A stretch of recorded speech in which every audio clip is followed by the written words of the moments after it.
Slider underground swimming pool. एक गांव में जालंधर नाम का एक अद्भुत तैराक रहता था। तैराकी मुकाबले में उसने जिला स्तर पर और राष्ट्रीय स्तर पर कई इनाम जीता था। एक बार जब जालंधर अपनी पत्नी के साथ बैठा था, तब सरपंच ने आकर, नमस्ते जालंधर भाई, आपके तैराकी मुकाबले में इनाम जीता तो इस गांव की ख्याति बढ़ी। गांव की ओर से आपको धन्यवाद। अगले महीने अपने गांव में बच्चों के लिए तैराकी की प्रतियोगिता का आयोजन करना चाहते हैं। गांव की पंचायत में हमने ये निर्णय लिया है कि गांव की प्रतिष्ठा जो आपने बढ़ाया है, उसे अगली पीढ़ियां भी कायम रखें। इसके लिए और गांव के बच्चों का हौसला बढ़ाने के लिए हमने ये फैसला लिया है। हम जानते हैं कि वैसे भी आपका बेटा महेंद्र ही ये प्रतियोगिता जीतेगा। उस कार्यक्रम में आप मुख्य अतिथि बनकर आएं तो आपके बेटे के साथ साथ दूसरे बच्चों का भी हौसला बढ़ेगा। जैसे आपकी इच्छा है सरपंच जी, मैं जरूर आऊंगा। इस गांव के नागरिक के नाते ये मेरी जिम्मेदारी है। धन्यवाद जालंधर भाई, कहकर चला गया।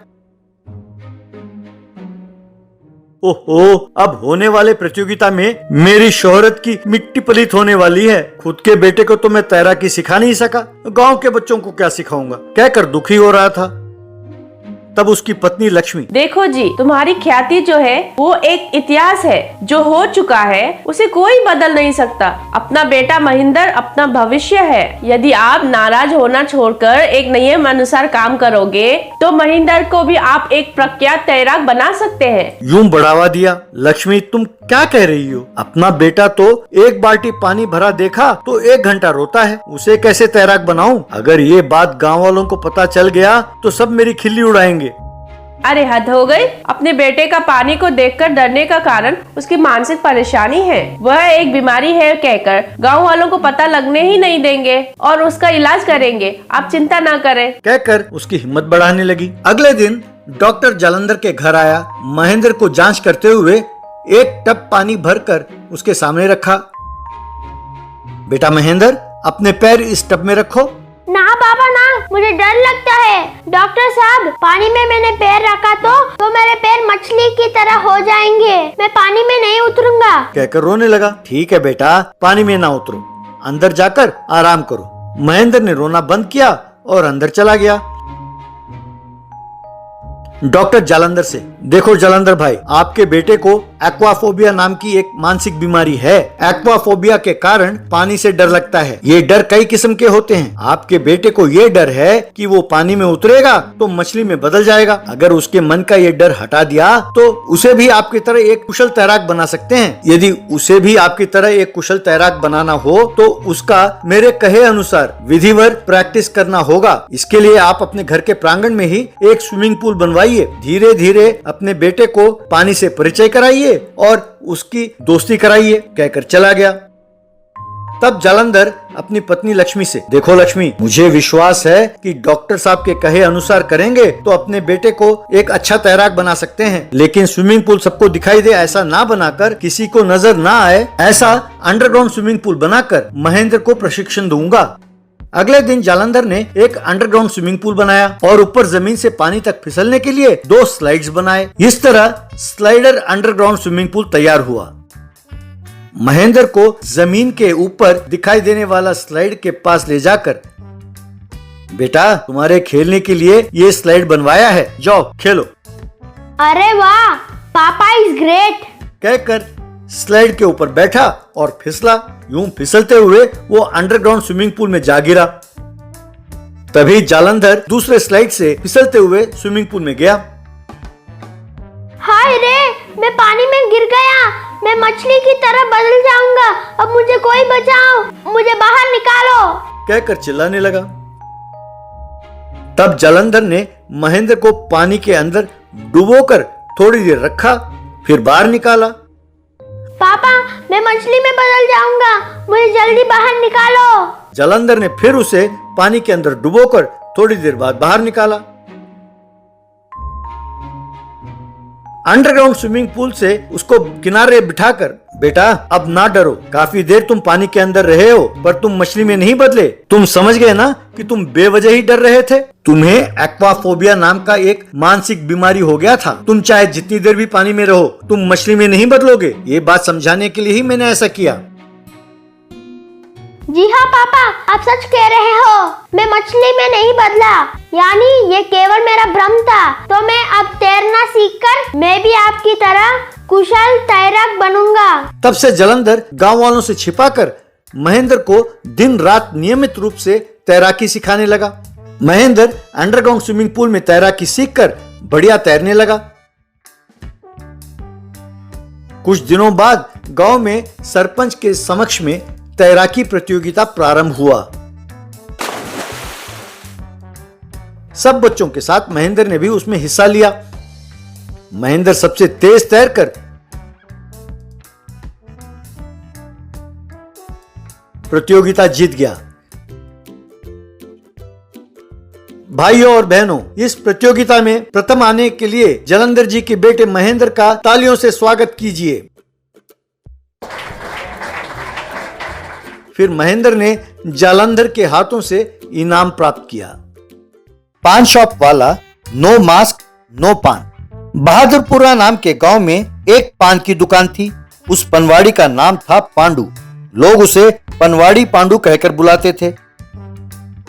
उसके पास अलग अलग किस्म के पान थे।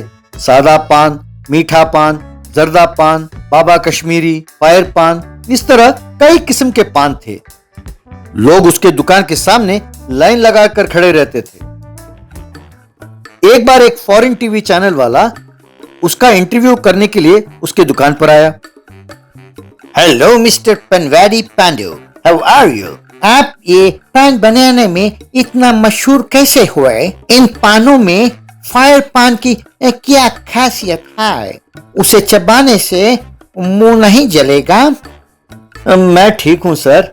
लोगों के प्यार के कारण मैं बहुत ही अच्छा हूँ। ये धंधा पीढ़ियों से चला आ रहा है सर।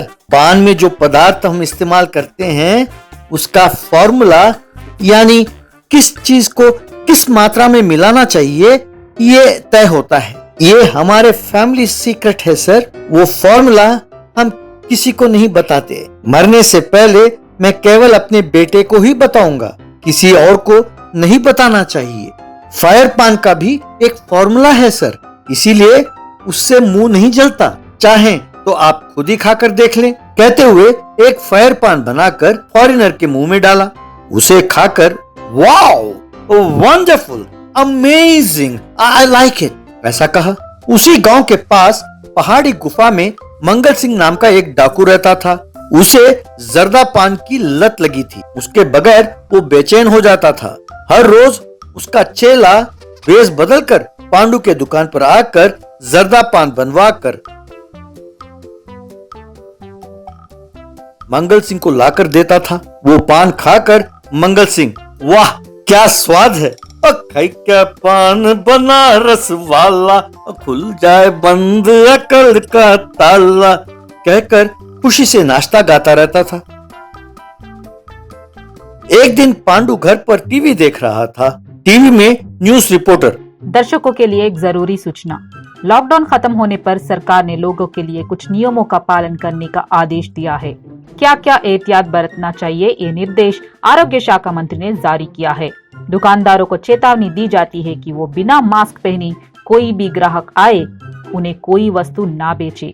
इस नियम का उल्लंघन करने पर दुकानदार को भारी जुर्माना भरना पड़ेगा। अगले दिन दुकान के बाहर ग्राहक घेरों में खड़े थे। बिना मास्क पहने खड़े मंगल सिंह के चेले से पांडू, क्यों भाई तुमने टीवी नहीं देखा? नो मास्क नो पान। भैया मास्क नहीं पहनोगे तो पान नहीं मिलेगा। अरे भाई अब मैं तो तुम्हारा रेगुलर कस्टमर हूँ। अगली बार जब मैं आऊंगा तो मास्क पहन कर आऊंगा। इस बार जरा जल्दी से पान बना दो। वहाँ पान के लिए सरदार बेचैन है। तुम्हारा सरदार बेचैन है या नहीं, इससे मुझे कोई लेना देना नहीं है। मैं जो कह रहा हूँ तुम्हें समझ में नहीं आता है क्या? हटो हटो, मास्क नहीं तो पान नहीं, बस। गुफा में ये बात सुनकर मंगल सिंह, उसकी ये हिम्मत कि मेरे आदमी को मना करे, उसे फौरन यहां उठा ले आओ, कहकर हुक्म दिया। यूं उसे एक डंडे से बांधकर चोर गुफा में ले आए। क्यों रे घमंडी, तुम्हारी ये हिम्मत कि तुम मेरे ही आदमी को मना करते हो? अब से तुम्हारी जिंदगी तुम यहीं बिताओगे मेरे लिए पान बनाते हुए, वरना मेरे हाथों मारे जाओगे। चुपचाप मेरे लिए जर्दा पान बनाओ, लॉकडाउन में पान नहीं खाया तो जबान मंद पड़ गया है, जल्दी बनाओ। उससे डरकर पानू ने पान बना कर दिया। उसे खाकर मंगल सिंह, ये क्या? ये है क्या? अरे इसे पान कहते हैं, इतना बेकार है। पहले इतना बढ़िया पान बनाते थे, जानबूझकर इतना बेकार पान बनाया है क्या? ऐसी बात नहीं है हुजूर, मैंने वैसे ही बनाया जैसे हमेशा बनाता हूँ, मेरा विश्वास करें। सरदार, लगता है ये झूठ बोल रहा है। हर पान के लिए इसके पास एक फॉर्मूला होता है, वो ये किसी को नहीं बताता। लगता है आपको जानबूझकर बिना फॉर्मूला का पान बनाकर दिया है। क्यों रे नीच कमीने, मेरा पान बिना फॉर्मूले के बनाते हो? चुपचाप वो फॉर्मूला क्या है बताओ। अब से तुम्हारा ये फॉर्मूला दुनिया भर को पता होना चाहिए, बोलो वरना मारे जाओगे।